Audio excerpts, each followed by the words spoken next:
I didn't realize how much I sucked at war tactics and strategy.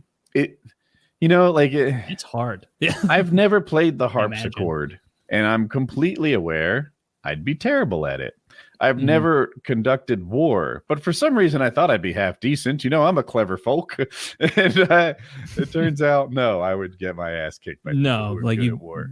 You think about I used to think that reading about Alexander the Great, because you would read and these tactics he used in the battlefield and surrounding them or using these special formations and surprising them. And my stupid, 19-year-old brain or whatever it was when I was reading that for college was this stuff isn't even hard. Anybody would know to do this. And it's no, dumbass. You don't just become a guy who's known for thousands of years as the greatest military tactician in history by being guys, the secret is to bring more men. No one is that is impressed. It's or Romans. Cool. I often hear yeah. So they had bigger shields, and then they would hold their shields next to each other, and they were just impenetrable. There was no way to challenge them. And I'm well, I could think of that. I don't know why that was hard to replicate. The first time you lose to it, they should come back. The survivors should be all right, turns out using trash can lids as shields, terrible strategy. Let's get actual shields that are body length. The Greek phalanx was more to take on other groups of professional soldiers, right? So you outreached them. The other pro army wasn't as well trained. The thing that Rome had the best army because they were the only power at the time that had a standing army.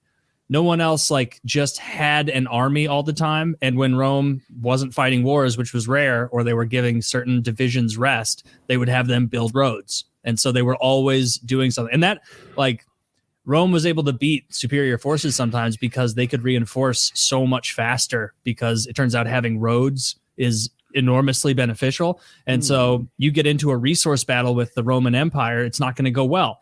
You're trudging stuff through the woods, and they have a road system. They also had a professional army. That was the thing. Yeah, the professional army, very, very important. Oh, yeah. Building their roads and everything. Yeah, Roman Empire was very neat. All that ancient Rome, ancient Greece, so cool. So much of our modern understanding of thought comes from then, so long ago. Empire building now is interesting. I don't always get it. We'll dump a ton of money into some other country. Now it's Ukraine, but it's been other countries other times. And I'm what do we get for this? Oh, no. We get a soft return. They owe us one, a mobster. And we can call in that favor later. I'm what favor are we going to call into Ukraine that's worth a $250 billion? I don't know. Oh my God. It's not going to benefit us. It doesn't benefit normal Americans. We're so benefited. All right, first of all,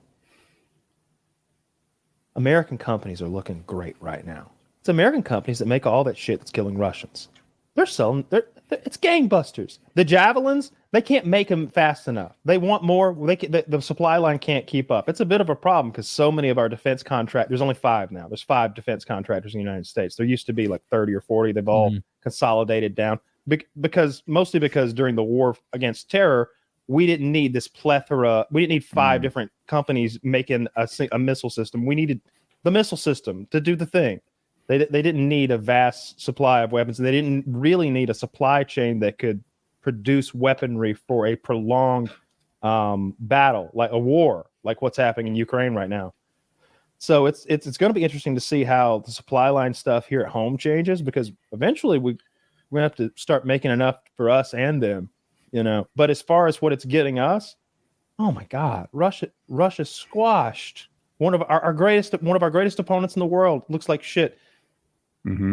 Their army looks like shit. Their materials look like shit. They're not going to be selling nearly as much. I was talking the other day about how they were exporting $11 billion a year in arms, and then last year it was $3 billion. What do you think it's going to be next year? I mean, this year, it's going to be nothing. And then their fuel is capped at $60 a barrel. So they're not able to really make those kind of profits from the fuel sector, which is their main other export. And then all the other sanctions. They can't get the circuit boards and the chips, the little whoozy whatsits that go into advanced electronics to make them go. They're going to have a hard time making new tanks. How are they going to get new thermal sights for a tank? I don't know what goes into making a thermal sight, but I know when I make one in a video game, it's a lot. Imagine it's enormously difficult, and you have to be very